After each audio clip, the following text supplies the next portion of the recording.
que también con un formulismo que ya no debe usarse, que es diga si sabe y le consta, ¿sí? Le hace una serie de preguntas, y después de esa serie de preguntas, donde el pobre testigo ya está atemorizado por las respuestas, ¿sí?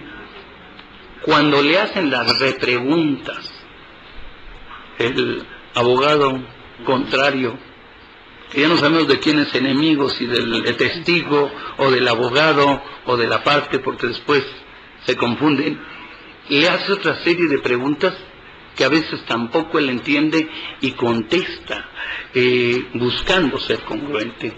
Y como decían ustedes, y sí lo apercibieron, Roberto, y lo apercibieron que si declaraba mentiras podía estar hasta en la cárcel, pero él qué culpa tiene de que los abogados no sepan preguntar. ¿Qué preocupación es de que él iba a una diligencia que él pensaba que era noble, que era ir a decir la verdad acerca de algo que había visto, y de repente se encuentra en esa dualidad de que tanto le preguntaron los dos abogados que ya no sabe si dijo la verdad o dijo una mentira? Entonces se llama, uno de los libros se llama Falso Testimonio, ¿sí?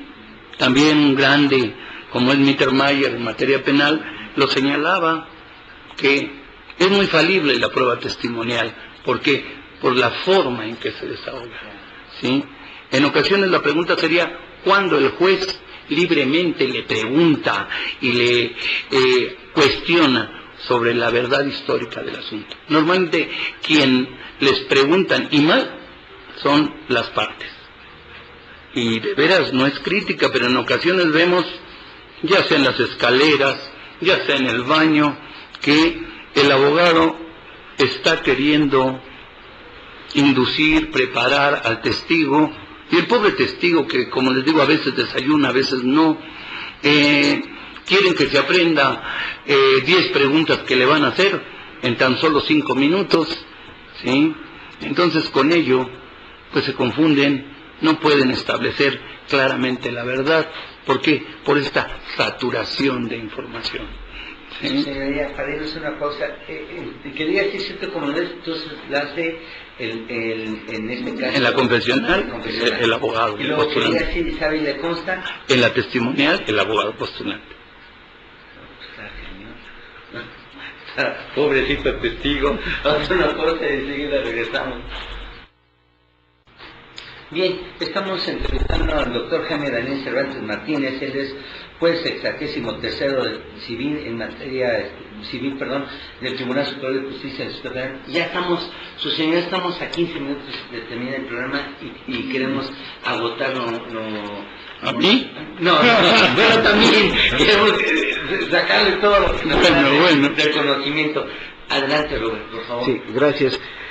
Doctor, aquí ya usted muy atinadamente ya nos dijo la clasificación de las pruebas en clásicas y en científicas, y el doctor Enrique hablaba aquí de las científicas del ADN, que interesaba mucho y todo eso, y en la parte relativa a la confesional y a la testimonial, que como se decía, bueno, pues la confesional era la reina de las pruebas, después la testimonial era la que manejaba y daba toda la información relativa a esta situación, como usted decía también atinadamente, doctor. Bueno, pues o sea, todo el procedimiento del testigo, del abogado que prepara las pruebas o que no las prepara, y el abogado también que va a repreguntar, bueno, pues o sea, ahí aunado al secretario o al juez, pues hacen pedazos ahí al testigo. Pero aquí yo quisiera entrar un poco más está al desarrollo de la prueba en relación a la idoneidad. ¿Cómo podemos clasificar? Ya vimos las pruebas en sí, pero hace un momento anteriormente platicábamos también de que ya la Corte ya estableció que bueno, pues las pruebas deben estar relacionadas entre sí para poder dar una mayor certeza jurídica en relación a esto. Entonces, ¿cómo podríamos determinar la idoneidad de la prueba en cada caso específico, doctor?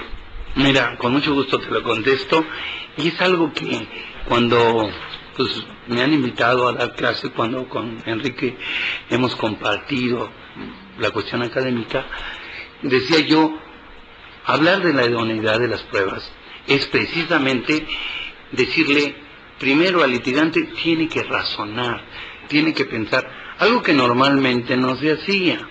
Porque, no lo sé, los legisladores, yo no quiero meterme a por qué no establecían el razonamiento de una prueba, pero algo muy lógico, ¿sí? O algo que utilizaban en los tiempos que yo empiezo, hace muy poco desde luego, ¿verdad?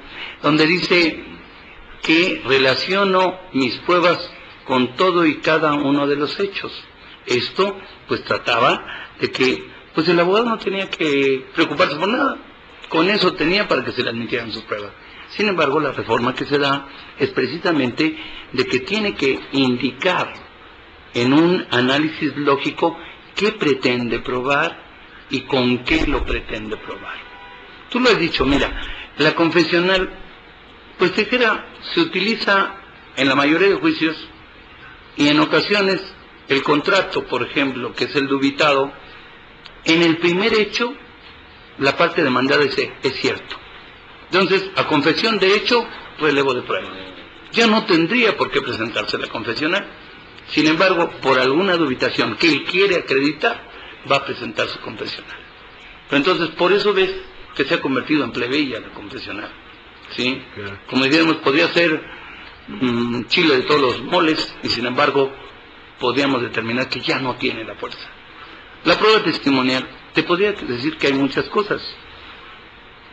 En el caso de una prescripción positiva, tú lo puedes, como decías tú en jurisprudencia, dice, ¿cómo se acredita la posesión? Y se dice que la posesión se acredita con pruebas testimoniales. ¿Sí? De ahí nada más te podría comentar y hacer una plática. En ocasiones los testigos que van a acreditar esa posesión, lo primero que le están preguntando o están haciendo señas, que cuando les preguntamos si sabe el domicilio precisamente del que está promoviendo la prescripción, normalmente se equivoca. Es decir, ellos que van a demostrar que de ahí, de ese domicilio, sale el señor o la señora, resulta que no se sabe en el domicilio. En otras ocasiones dice, bueno, se sabe usted el nombre de su presentante, y también por la forma en que se pregunta, pues dice, ¿quién es mi presentante? El abogado que me dijo que viniera, o la persona que promueve el juicio, ¿quién es mi presentante? ¿Qué tiempo tiene de vivir ahí? Y en ocasiones dicen, bueno, que 5, que 10, ¿sí? Y que le dicen que si es a título de dueño. Lo primero tendrían que decirle qué significa a título de dueño, que ha sido en forma pacífica. Y a veces el testigo se ríe y dice, pues si fuera a título de pelea, pues yo no venía a ser su testigo, ¿no? Entonces, todos esos términos no los comprende. Entonces, la prueba testimonial, que sería la idónea en la prescripción positiva, por eso a veces resulta tan rival de este juicio. ¿Sí? Y, por ejemplo, tú me dirías, ¿cuál es, por ejemplo, para una mala praxis o una responsabilidad civil médica? Ya platicábamos, esa responsabilidad médica tiene que venir un dictamen, tiene que venir una opinión acreditada de un médico que diga que el que realizó la operación, el que dio ese tratamiento, el que dio esa fase posoperatoria, fue el que se equivocó. Para que tú la puedas afianzar y presentar como juicio.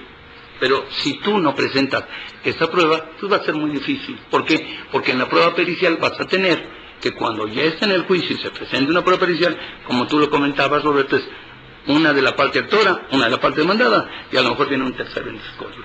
Y están dentro del juicio y tú no tenías ya nada armado ni respaldado. Entonces, en esta responsabilidad médica tendrías que llevar un dictamen de un médico especializado que respaldara tu demanda. Así, en cada demanda tiene que ser fortalecido por la prueba lógica y, como tú decías, idónea.